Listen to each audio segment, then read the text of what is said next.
تیتر اول امشب: پایان محاصره برای قطر. بعد از 3 سال و نیم امیر قطر و ولیعهد عربستان یکدیگر را در آغوش گرفتند و مرزها باز شد. عادی شدن دوباره این رابطه برای ایران چه معنایی دارد؟ وزیر اسرائیلی عملاً خواستار حمله نظامی به ایران شده. آیا اسرائیل توان بمباران تأسیسات هسته ایران را دارد و واکنش ایران چه خواهد بود؟ و محمود امجد، روحانی و مخالف خامنه‌ای، گفته علیه حکومت عمامه به سرهای بی وجدان و حوزه‌های علمیه فاسد شورش می‌کنیم. گفتگو با فرزند او تا دقایق دیگر. به تیتر اول خوش آمدید.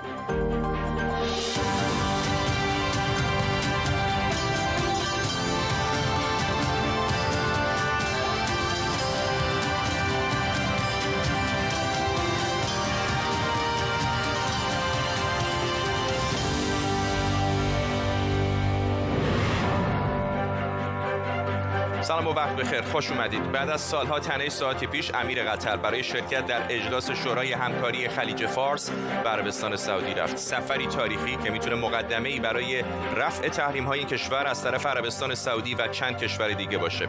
محمد بن سلمان از امیر قطر در لحظه ورود به فرودگاه الاولی به گرمی استقبال کرد.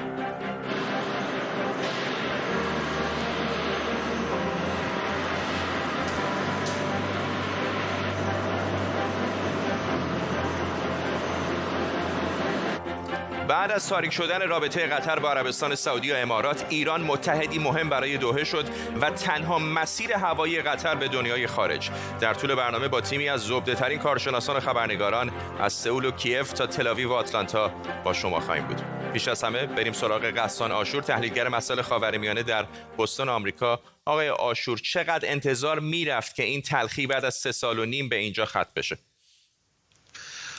ولی ظرف چند ماه گذشته ما شاهد بودیم که در واقع به این طرف داشتن میرفتن. قبل از اون احتمال این میرفت که مثلا قطر حداقل بیاد در بعضی از مواردی که گفته شده کوتاه بیاد که به این اتفاق برسیم، اما ظرف چند ماه گذشته وضعیت تغییر کرد، خاصتا بعد از انتخابات در آمریکا که آقای ترامپ شکست خورد. واضح بود که سعودی ها دارن به طرف این میرن که هر چه سریعتر رابطشون رو با قطر در واقع به حالت عادی برگردونن. الان که این اتفاق افتاده احتمالاً بیشتر از این طول خواهد کشید که در واقع قطری ها راحت باشن، احساس راحتی بکنن با عربستان سعودی و به اون روابط قبلیشون به طور کامل برگردن. حالا این به معنای این نیست که اینها در واقع اون روابط زیادی رو که با ترکیه و ایران ظرف این 3 سال ایجاد کردن رو بیان کنار بذارن، بلکه احتمالاً وقت خواهد بود. ولی برای عربستان سعودی خاصتا این بسیار مهم هستش که حداقل قدم اول در بازگشت قطر به در واقع کشورهای عربی اطرافش برداشته شده.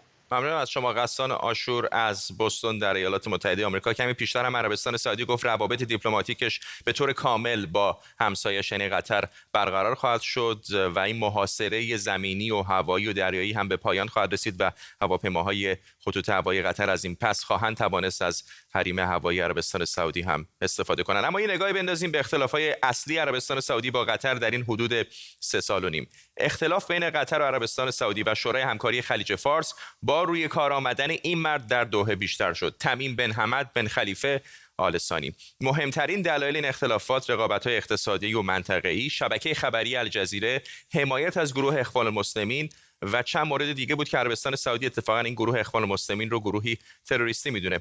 اخوان المسلمین به دنبال حکومت یکپارچه اسلامیه. عربستان سعودی و کشورهای خلیج فارس اون رو دشمن خودشون میدونن. اولین تنش جدی بین قطر و عربستان و کشورهای عضو شورای همکاری خلیج فارس سر همین موضوع 14 اسفند 1392 رخ داد. با بالا گرفتن اختلافات بین دو طرف 15 خرداد سال 96 عربستان سعودی، امارات، بحرین و مصر قطر رو تحریم میکنند و حتی مرزهاشون رو به روی هواپیماهای قطری میبندند و کمی بعد هم از شهروندانشون میخوان که قطر رو ترک کنند.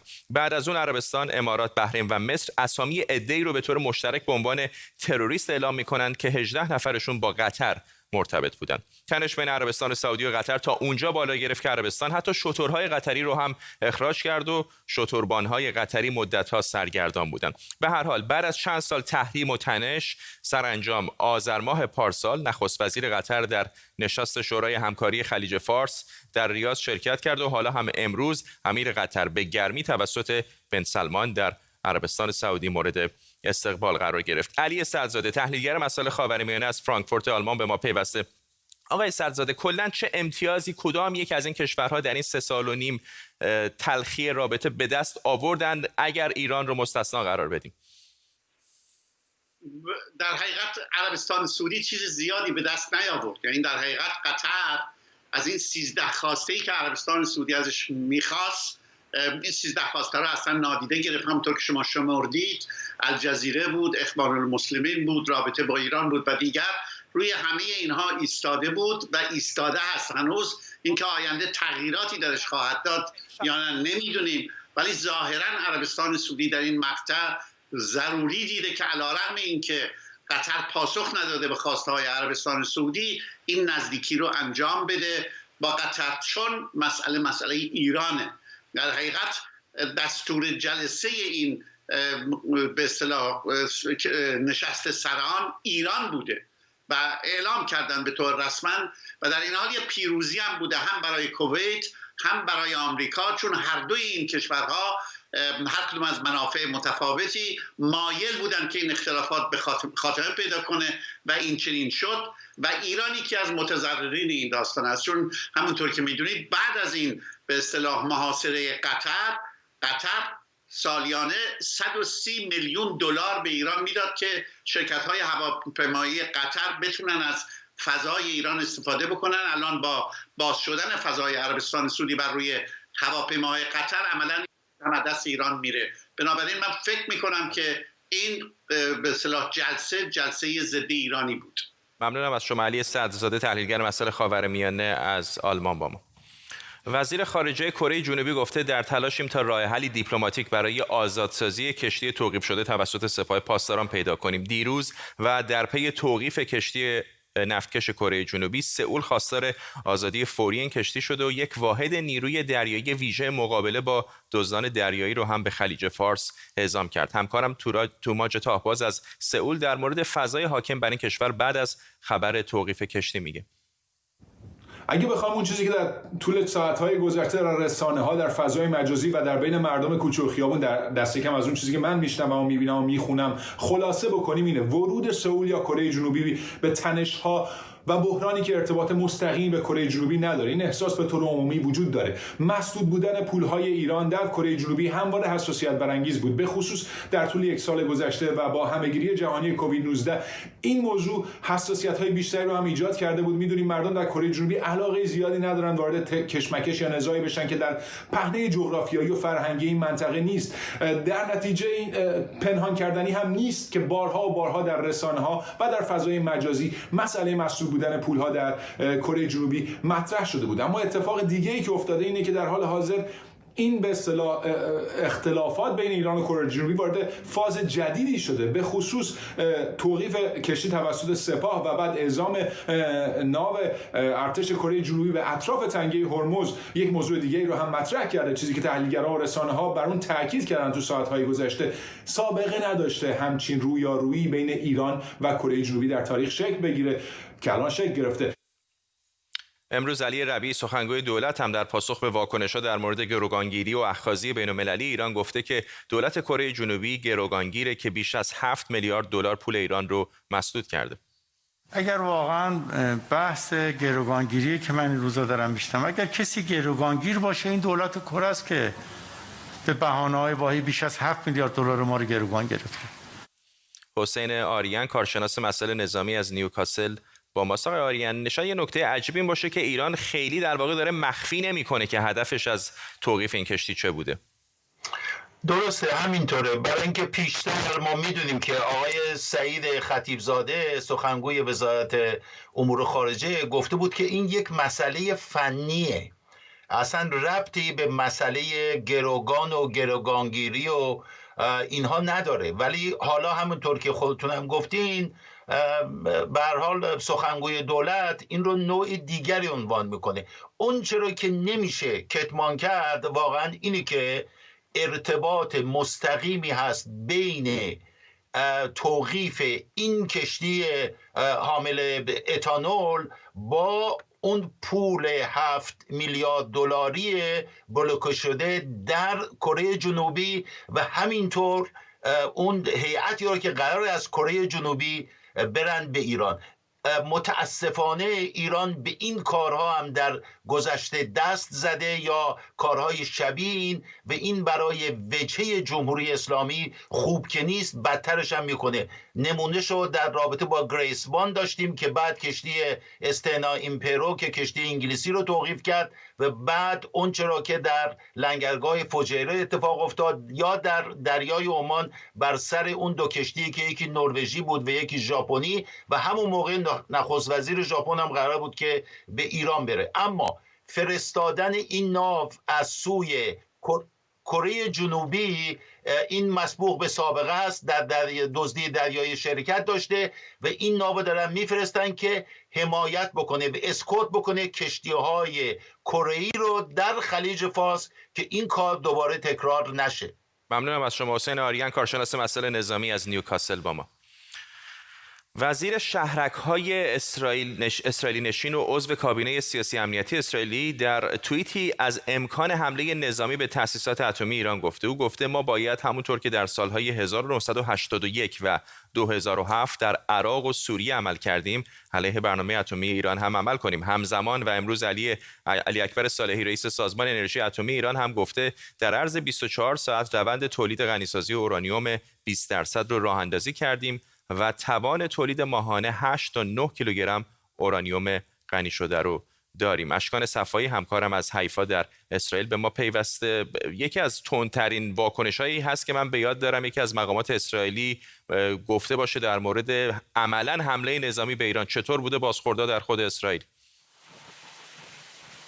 بله خب این در واقع یک همچین چیزی از ساخی هنگبی چندان چیز عجیبی نیست. ساخی هنگبی معروف است که سخنان در واقع جنجالی زیاد بیان میکنه. اگر زیر همین توییتی که زده رو برید نگاه بکنید خیلی ها اومدن و بهش حمله کردن که برای چی همچین توییتی زده ساخی هنگبی، اما اون تنها کسی نبوده که واکنش نشون داده. ما همین امروز واکنش بنی گنتس هم داشتیم، وزیر دفاع اسرائیل، وقتی که رفته بود برای دیدار از یک در واقع نیروی یگان کماندوی دریایی اسرائیل در شمال کشور، او در اونجا خواهان این شد که جهان بیاد و متحد بشه در برابر ایران. گفت که ما میدونیم ایران سعی میکنه منطقه رو به آشوب بکشه و الان هم میخواد اورانیوم رو در سطح 20% غنی بکنه و گفت که ایران یک تهدیدی هست برای منطقه و جهان و باید در برابر اون متحد شد و گفت که اسرائیل هم با چشمان باز شرایط رو زیر نظر داره. نتانیاهو هم دیروز گفته بود که در واقع اسرائیل اجازه نمیده ایران به بمب اتمی دست بکنه. سخنگوی وزارت خارجه اسرائیل هم در پیامی به نظر میاد به در واقع بایدن گفته بود این یک پیامی هست به اون افرادی که میخوان با ایران مصالحه کنن. اما از اون طرف معاون پیشین موساد که الان نماینده کنست هست گفته که خب ایران آمریکا قبلا تعهداتش رو زیر پا گذاشته بود، الان هم ایران این کارو کرده و گفته بود که ایران خواهان مذاکره هست با آمریکا. اشکان صفایی در حیفا اسرائیل، ممنونم از تو.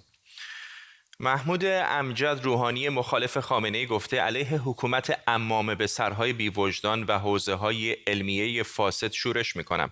او قبلا هم گفته بود که اگر خامنه‌ای مانع از رسیدن مردم به آزادی بشه در نهایت به هلاکتش منجر میشه. اظهاراتی که با خشم طرفداران رهبر جمهوری اسلامی ایران روبرو شد. همراه هستیم با محمد امجد، فرزند محمود امجد از استراسبورگ فرانسه. آقای امجد، مخاطب اصلی پدر شما چه کسانی هستند؟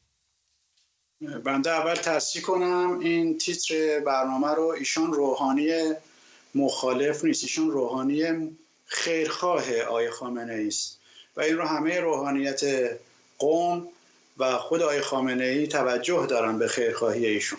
لذا من بعد ایشون نه بنده مایل نیستیم که به ایشان بگوییم روحانی مخالف یا معترض. ایشان دو پیشنهاد برای برون رفت از این وضعیت آچمز شده در همه امور داده. یکی این که بیایید مجازات اعدام رو لغو کنید، با حالت تعلیق در بیارید. دیگر این که به مردم وعده بدید در زمان حیات خودتون رفراندوم برگزاری قانون اساسی جدید که همون مبناش پیشنویس اولیه قانون اساسی بوده که به امضای رهبر فقید انقلاب و مراجع قوم رسیده بوده و در اونجا ذکری از ولایت فقیه یا فلان نبوده، یک قانون اساسی بوده متناسب با جمهوری. لذا ایشون میفهمد که همون رو مبنا قرار بدید. بعد این دو تا پیشنهاد اینها آمدن کل حوزه رو علیه ایشون شروندن که چرا این دو پیشنهاد خیرخواهانه رو داده.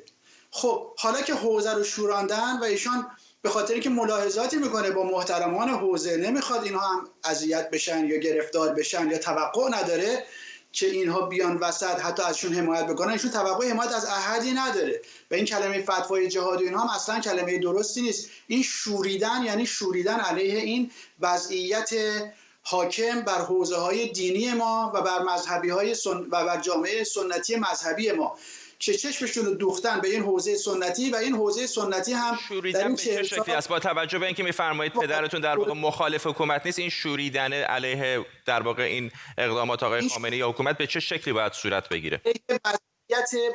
وضعیت آچمز شده در همه چیز، بالخصوص در حوزه‌هایی که از حوزه مردم توقع دارن، ستمدیدگان کشور توقع دارن، مانند گذشته، مانند رژیم گذشته در برابر حاکم جائر پشت مردم بایستن، نه پشت حاکم جائر. حداقلشون توقع داره از اینا که بودجه‌های دولتی رو از اینا نگیرن. در این شرایطی که مردم همه گونه گرفتاری دارن، کرونا، حتی سایه شوم جنگ، این همه مشکلاتی که هست، اخیراً هم همین هوای مسمومی که ناشی از مازوت هست و این مازوت هم ناشی از تحریم هاست که این تحریم هایی که میگن هیچ اثری توی زندگی مردم نداره. ایشان میگه حالا که حکومت خودش رو به خواب زده، آقای خامنه‌ای خودش رو به خواب زده، لااقل آقایون روحانیون معنون حوزه چرا باید خودشون رو به خواب بزنن؟ چه گیر و گوری دارن جز اینکه فوقش اینا بودجهشون میخواد قطع بشه؟ اینه که میگه من دیگه میخوام سکوتمو راجع به حوزه، حتی راجع به اهل سیل و سلوک و اونایی که ادعای معنا دارن و اهل معنا هستن، من میخوام سکوتم رو بشکنم، میخوام اینها رو نقد واضح کنم. تعبیری که ایشون به کار برد تعبیری است که پیغمبر خدا، میدونید این یعنی آژیر خطر، انا نذیرالعریان، این فرمایش پیغمبره. نذیرالعریان چیه؟ در جاهلیت عرب طرف وقتی که می‌خواسته خبر مهمی رو، ناراحت کننده ای رو، فاجعه‌ای رو می‌خواسته منتقل بکنه، لباساشو تک به تک در می‌آورده و بعد میگفته بعد که عریان می‌شده همه جمع می‌شدن ببینن این چی داره میگه. بله. حالا میگه من می‌خوام دیگه شفاف، صریح، به تو در باعثی حتی با خوبان حوزه، بنده اون چرا که راجع به این حوزه میدانم و برای صلاح این حوزه مناسب میدانم بیان میکنم. دیگه نمیشینم ببینم به تریج قبول یکی. ممنونم از شما. محمد امجد، فرزند محمود امجد از استراسبورگ فرانسه با ما. اما امجد تنها روحانی نبوده که در این حدود 42 سالی که از عمر جمهوری اسلامی گذشته با حکومت و رهبران آن مخالفت کرده، هرچند فرزند او الان گفتش که مخالف نیست و در واقع خیرخواه رهبر ایرانه. مخالفت‌ها از همون روزهای نخست شروع شد، از رهبران مذهبی و سیاسی مثل شیخ عزالدین حسینی گرفته تا مجتهدانی مثل شریعت مداری و حتی اولین امام جمعه تهران یعنی طالقانی. این خطرناکترین تحمیلات، یعنی اون چه که از خدا نیست، از جانب حق نیست، اونها رو به اسم خدا به دست و پای مردم ببندید و مردم را از حرکت حیاتی باز دارند. حق اعتراض به کسی ندهند، حق انتقاد ندهند. بعد از عزل بنی سعد از ریاست جمهوری در سال 60 کم کم بقیه روحانیونی که توی یکی از دو جناح اصلی حکومت نبودن از حلقه قدرت کنار رفتن. بعضی از اونها هم به تدریج به صف منتقدان پیوستن، از جمله طباطبایی و خانساری و رضا و ابوالفضل زنجانی و حائری یزدی. اما از همه مهمتر شاید منتظری بود که با اعدام‌های سال 67 مخالفت کرده بود. نقطه تشدید این اختلافات اعدام مهدی هاشمی از نزدیکان منتظری در مهر ماه سال 66 به حکم دادگاه ویژه روحانیت بود. دادگاه ویژه روحانیت که خمینی در سال 58 برای برخورد با روحانیان منتقد ایجاد کرد، در تمام این سالها با روحانیان مخالف برخورد کرده. عبدالله نوری، محسن کدیور، حسن یوسفی اشکوری، احمد منتظری و موسوی خوئینی‌ها از جمله افرادی بودند که بعضی هم به خلع لباس محکوم شدند. بعد از رهبری علی خامنه‌ای دادگاه ویژه روحانیت شلوغ‌تر هم شد. محمد حسین کاظمینی بروجردی یکی از این روحانیون معترض بود که به 11 سال زندان محکوم شد. با رهبری خامنه‌ای جناح رقیب در روحانیت یعنی مجمع روحانیون به تدریج از حلقه اصلی قدرت کنار گذاشته شد. مهدی کروبی یکی از اونها بود که به نتایج انتخابات سال 88 معترض بود. مهدی خلجی، پژوهشگر ارشد انستیتوی واشنگتن برای مطالعات خاور نزدیک از واشنگتن دی سی با ماست. آقای خلجی، چه اتفاقی میفته که بخشی از روحانیون که بالاخره این حکومت نشأت گرفته از خاستگاه اونهاست از بدن حکومت جدا میشن؟ ببینید، روحانیت شیعه دچار رشته‌ای از بحران‌های بنیادی است. یکی بحران فکری و تئوریک هست، یعنی محتوای دروس حوزه ارتباطی با واقعیت اجتماعی و مسائل عینی جامعه ایران امروز نداره. یکی بحران صنفی هست، یعنی روحانیت دچار یه موقعیتی دوگانه در ارتباطش با حکومت شده. از یک طرف خواهان امتیازها و تبعیضهای استثنایی از حکومت برای خودش هست و از اون سود میبره، و از طرف دیگه از شکنندگی استقلال حوزه و دورنمای وابستگی مطلق ساختار و سرنوشت خودش به حکومت بسیار نگرانه. و یک بحران دیگه هم بحران اخلاقی است. روحانیت بعد از انقلاب به دنیویتی مفرط آلوده شده و دیگه سرمشق زیست اخلاقی و حیات معنوی جامعه به شمار نمیره.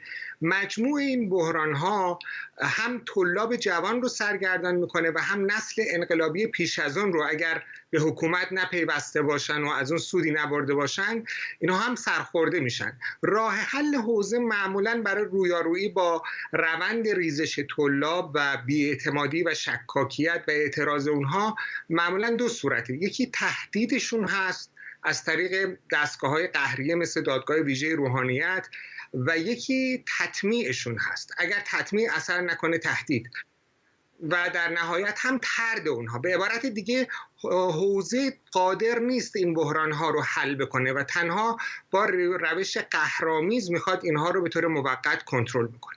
ممنونم از شما. مهدی خلجی، پژوهشگر ارشد انستودیو واشنگتن برای مطالعات خاور نزدیک از پایتخت آمریکا واشنگتن دی سی با ما بودند. در آستانه سالگرد کشته شدن 176 سرنشین هواپیمای مسافربری اوکراین 752، معاون وزیر امور خارجه اوکراین خواستار برقراری عدالت و محاکمه مقصران این جنایت شده. غلام حسین اسماعیلی، سخنگوی قوه قضاییه ایران، هم امروز از تکمیل تحقیقات پرونده هواپیمای اوکراینی خبر داده و گفته این پرونده برای رسیدگی به دادگاه ارسال میشه. 18 دی ماه سالگرد کشته شدن 176 سرنشین هواپیمای مسافربری اوکراینی که هدف موشک‌های سپاه پاسداران قرار گرفت. همکارم بهاره خدابنده روبروی وزارت خارجه اوکراین در مرکز کیف با ماست. بهاره، چه میگن اوکراینی‌ها؟ چقدر راضی هستن از روند بررسی تا اینجا؟ ببین فرداد، اوکراینی ها با کسایی که من امروز صحبت کردم خب نگران و ناراحتن و خیلی عصبانی هستن از دست مقامات ایران. حرفایی که آقای اسماعیلی میزنن رو ما در یک سال گذشته بارها و بارها شنیدیم که نتیجه گزارش در روزهای آینده میاد، امروز، فردا، هفته دیگه، اما همونطور که شاهدش هستیم تا این یک سال هیچ اتفاقی نیفتاده. میدونیم که مقامات اوکراینی دیروز با خانواده های قربانیان دیداری داشتن، توی این تاکید کردن که گزارش هنوز نرسیده. از ایران خواستن که به وظایف خودش لیستی از وظایف تعیین که به این وظایف عمل کنه، عدالت رو بخواد برقرار بکنه، که مجرم‌ها رو شناسایی بکنه و به دادگاه بکشونه و در نهایت در مورد غرامت تصمیم بگیره که خب ایران خیلی روی این غرامت الان داره تاکید میکنه به خاطر این $150,000 که تعیین شده به این خانواده‌ها داده بشه. اما همونطور که از کانادا و هم از اوکراین، کشورهایی که در این روند در واقع دخیل هستن، شنیدیم اینها هیچ کدوم راضی نیستن به این غرامت و انتظار دارن که اول اون روند عدالت خواهی برگزار بشه و در نهایت بر سر غرامت مذاکره اتفاق بیفته و در واقع میزانش تعیین بشه، که الان این چیزی که از سخنگوی قوه قضاییه میشنویم این اتفاق حداقل تا آخر ماه نخواهد افتاد و احتمالاً با سابقه ایران در روزهای آینده هم شاهدش نخواهیم بود. بهاره خدابنده از روبروی وزارت خارجه اوکراین در مرکز کیف ممنونم از تو. امروز مردم در ایالت جورجیا آمریکا به پای صندوق‌های رای رفتن تا سرنوشت 2 کرسی باقی مونده مجلس سنا رو مشخص کنند. نتیجه این انتخابات معلوم میکنه که اکثریت و کنترل سنا در دست دموکرات‌ها خواهد بود یا جمهوری خواهان. ترامپ و بایدن دیروز برای حمایت از نامزدهای همحزبیشون هر دو به جورجیا سفر کردند. همکارم نیوشا سارمی از آتلانتا در ایالت جورجیا از نزدیکی یکی از حوزه‌های رایگیری به ما پیوسته. شرایط انتخابات چطور هست؟ دو طرف چقدر امیدوارن؟ فرداد، ساعت انتخابات از 7 صبح تا 7 بعد از ظهر، هنوز 6 ساعت باقی مونده تا پایان انتخابات، هرچند که رأیگیری زودهنگام از 14 دسامبر حدود 20 روز پیش شروع شده و بیش از 3 میلیون نفر که حدود 40% کسانی هستند که ثبت نام کردن برای رأی دادن در این انتخابات شرکت کردن. برآوردها از رأیگیری‌های زودهنگام و همینطور نظرسنجی نشون میده که دو طرف شانه به شانه دو حزب جمهوری خواه و دموکرات دارن پیش میرن و تقریبا میشه گفت هیچ جایی نیست که به شانس طرف دیگه ای رو بیشتر بدونه. می‌دونیم که این ایالتی بوده که در دهه‌های گذشته به جمهوری خواهان رأی داده. 2 دهه است که نماینده سنای جورجیا جمهوری خواه بوده. این 2 کرسی بسیار تعیین کننده است. همونطور که گفتی اکثریت سنا رو رقم میزنه. جمهوری خواهان تنها به یکی از این 2 کرسی احتیاج دارن، وضع بهتری دارن تا به 51 برسن، اکثریت رو داشته باشن. دموکرات‌ها باید هر 2 کرسی سنا رو ببرن که تازه با جمهوری خواهان برابر بشن و در صورت لزوم کامالا هریس که رئیس مجلس سنا خواهد بود بتونه در مواقعی که رأی‌ها برابر وارد بشه و کفه رو به سمت دموکرات‌ها سنگین‌تر بکنه.